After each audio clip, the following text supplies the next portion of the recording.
What's on, ladies and gentlemen? My name's Ross, I like games, and today we finally have all of the legendary cards from Lorcana, the first chapter. Of course, this is the very first set ever of Lorcana. Legendary is the highest rarity, and I think it's fair to say, therefore, the most exciting cards. I've been waiting. I'm going to be honest with you, ladies and gentlemen.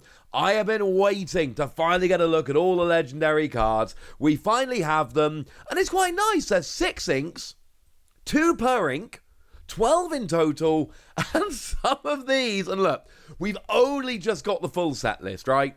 We haven't been playing games with the full set. We cannot know how good these cards are yet. We don't have enough information. We all need to play a lot of games to figure out exactly how good these cards are or not. But I'll tell you what, ladies and gentlemen, full on busted. Seriously, wait till we get to Bell. When we get to Bell, it is going to be full on busted. But we're going to go in order. We're going to start off with, I cannot remember all the inks off the top of my head. Amber, there we go. With Rapunzel. And to be fair, Rapunzel's kind of broken too. We got a 4-cost card with 1 strength, 5 willpower, 2 lore when you quest, which is pretty gosh darn good. And then the skill Gleam and Glow. When you play this character, remove up to 3 damage from one of your characters. That's not bad. Draw a card for each damage removed this way. Oh, okay, no. Okay, full on busted. The thing is, right, Lorcana is, like most card games to be fair, Lorcana doesn't have a huge amount of draw, and that's fine. That is to be expected. That is understandable. But being able to have a 4-cost card that draws 3 and can get 2 lore when you quest, that's really good. I'm not even including the healing here. Obviously, the healing is pretty good. One very, very, very important thing to note about Rapunzel, you only draw for the healing that you do. There will inevitably be times where you don't have free damage on the field to heal and you can't do the full draw with Rapunzel. That is a downside, but make no mistake about it, this card is ridiculous. Now, the other one we see in Amber here is Stitch, Carefree Surfer. 7 cost, quite expensive, and we've got 4 strength, 8 willpower, 1 lore when you quest, and we've got the skill Ohana. When you play this character, if you have 2 or more other characters in play, you may draw 2 cards. Nice. Now, it's not drawing 3 cards like Rapunzel, but it is very much worth bearing in mind that drawing 2 is still very, very good. So, yeah. More draw, more good. Draw is at a premium in this game, as in most games, honestly. This seems pretty gosh darn cool. Now, this one is actually going to be much, much easier to hit. Although, obviously, if you have 0 or 1 characters out and you play Stitch, you're not getting the draw. But it is worth pointing out here that by the time you've got 7 ink in your well ready to play Stitch, you're probably going to have 2 other characters on the board, unless your opponent has been aggressively going after them. Now, moving over into Amethyst, we have Elsa. And what's kind of interesting, both Stitch and Elsa did have cards in that first lot of 6 promos, but they were different ones. Fun little side note, some of the ones from that first lot of promos were actually legendary. We'll get there in a minute. This new Elsa is an 8 cost, but you will notice in the top left corner, there's no ink. You cannot actually, or no inkwell icon it's officially called. You cannot put this down in your inkwell to use as ink. That's a pretty big deal because it's an 8-cost card, so you can't play it till later in the game, and you can't use it to count in your inkwell early game. That's significant downside before we get going. But you do have 4 strength, 6 willpower, and you get free lore when you quest. This is big. Free lore when you quest is absolutely gigantic. That is going to make a huge, huge difference. We have seen 4. Some characters have 4. One of them's a legendary. We'll get there in a minute. But 3 is still pretty gosh darn gigantic. We've also got Shift 6, so you can pay 6 to put it on top of an existing Elsa. And Deep Freeze, when you play this character, exert up to 2 chosen characters. That's fine, I suppose. They can't ready at the start of their next turn. This is what makes Elsa so good. The fact that you've got free lore is pretty good. The fact that you're exerting 2 characters is pretty good. But the fact that they don't ready at the start of their next turn is what makes this really good. And the other one that we've got coming around in Amethyst also has free lore when they quest. It is Ursula. Now again, we are not putting this down in our inkwell. There is no inkwell icon. 7 cost, so again, very expensive. And we got 2 strength and 8 willpower. Willpower, of course, is essentially the damage you can take before leaving the field. That is quite a lot of willpower. And when you play this character, each opponent loses 1 lore. You draw a card for each lore lost in this way. One of the things I think we're going to see as Lorcana goes along is more and more mechanics to actually take away lore. It's not huge, but it is some. And you're drawing cards as well. That seems pretty good to me. Not my favourite of the legendary cards, but quite a bit of potential. Over in Emerald, we've got Beast. 5 cost, but there's no inkwell icon. It cannot go into your inkwell. 4 strength, 4 willpower on a 5 cost is pretty good. And it's got Rush. And look, this has got that thing where you can't attack with a character or challenge with a character the turn it's played. Every game that has that mechanic also has a mechanic whereby you can attack with a certain skill. It's called Rush here, and to be fair, it's called Rush in a bunch of games. In One Piece, it's called Rush. But yeah, you can challenge the turn you played, which is kind of cool. Plus, you get 2 lore when you quest, which is more than 1, which is most characters. And when you play this character, exert all opposing damage characters. Bearing in mind, if you are going to challenge, you must challenge an exerted character. That's very, very important. You cannot challenge a ready character.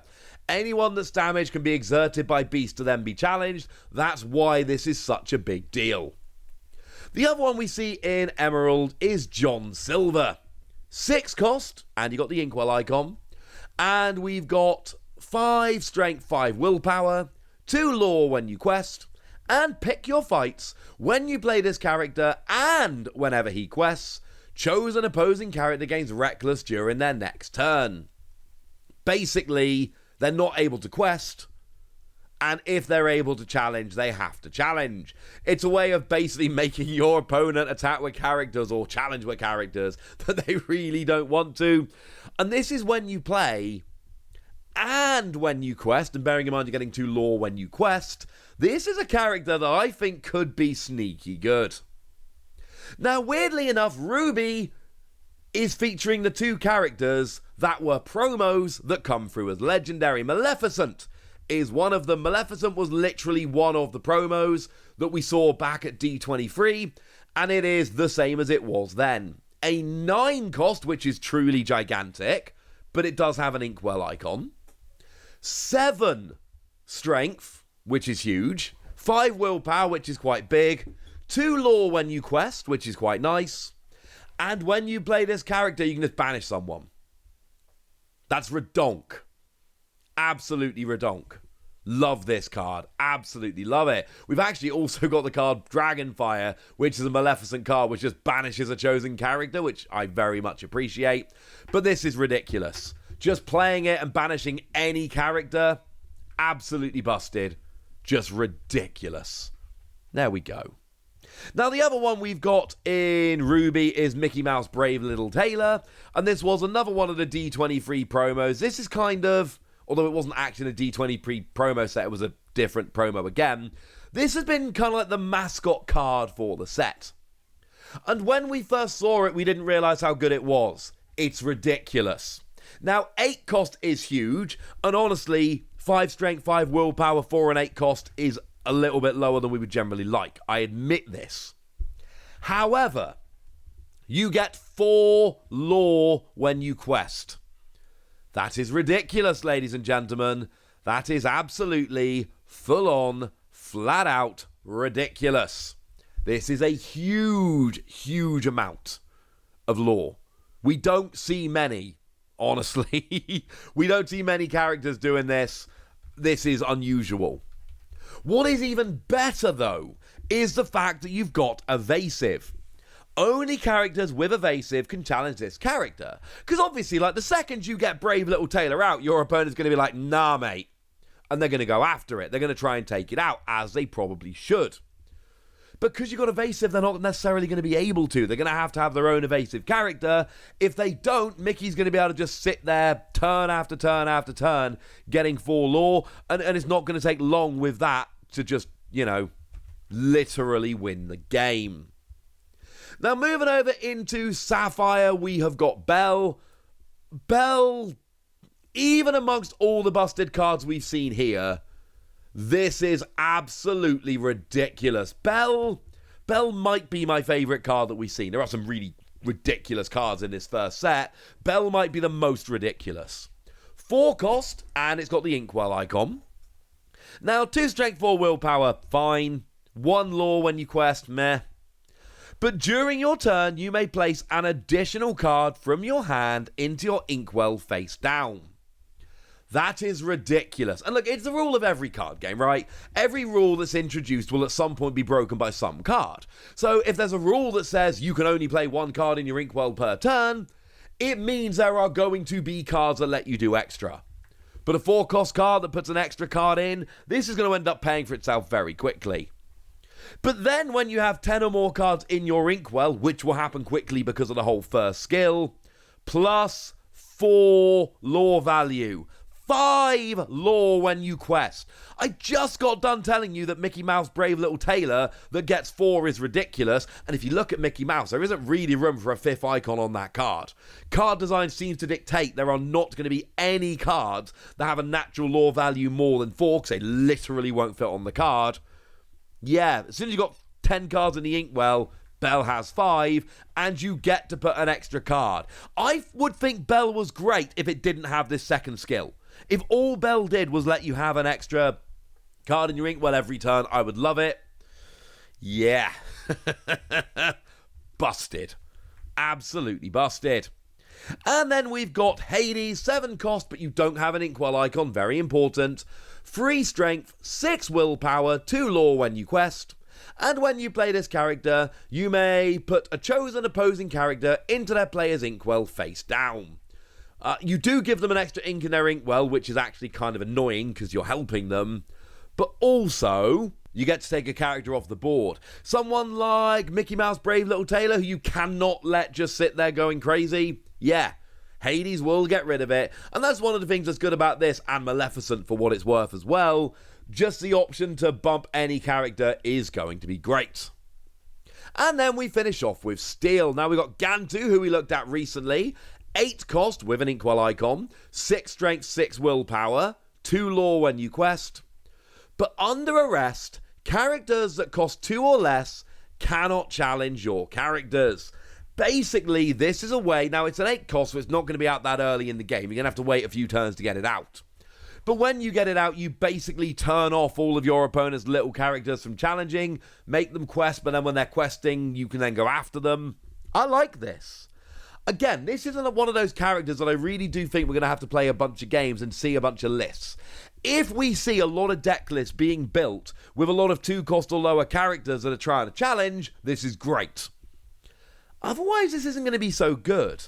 But there is an opportunity here to make a small deck with small characters that your opponent would be able to easily challenge and take out with little characters, get Gantu out, and force your opponent to use bigger characters to take out your little characters. That could be annoying for your opponent.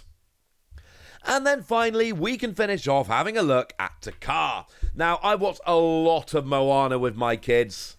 It's actually one of the best Disney movies, so no problems here. 6 cost with an Inkwell icon, 5 strength, 5 willpower, 2 lore value. And during your turn, whenever this character banishes another character in a challenge, bearing in mind the stats are pretty good, gain 2 lore. I adore this.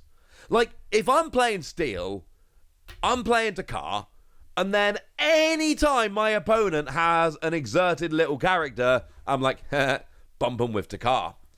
Now, I don't want to be going after big characters. I want to keep Takara on the field. But basically, keep challenging little characters. Keep bumping them off. And then not only do you get to get rid of their characters, that's a good thing, you also get to gain 2 lore, which is a good thing. And actually, that's the same amount of lore that you would get if you were questing. So you kind of get to challenge, take out a character and quest at the same time. Yes, ladies and gentlemen, absolutely yes. A lot of these are very, very, very, very good. Now, to be fair, I still think Bella's the best among them, but several of these are nuts good, and I suppose they've earned it. Right, there we go, ladies and gentlemen. Those are the legendary characters, and now it's over to you. Which of these do you like? Which of these are you excited about? Go nuts in the comment section, but be nice! And then make sure you like this video, subscribe to this channel, follow me on Twitter at TheWasi. That's where we talk about Lorcana and a bunch of other card games. And please do consider checking out patreon.com/PTCGradio, where you can support the channel, get some bonus podcasts, and all kinds of fun things. But by far, the most important thing as always, look after yourselves till next time, would ya? Thank you very much for watching. My name's Ross, and you've been watching Wasi Plays.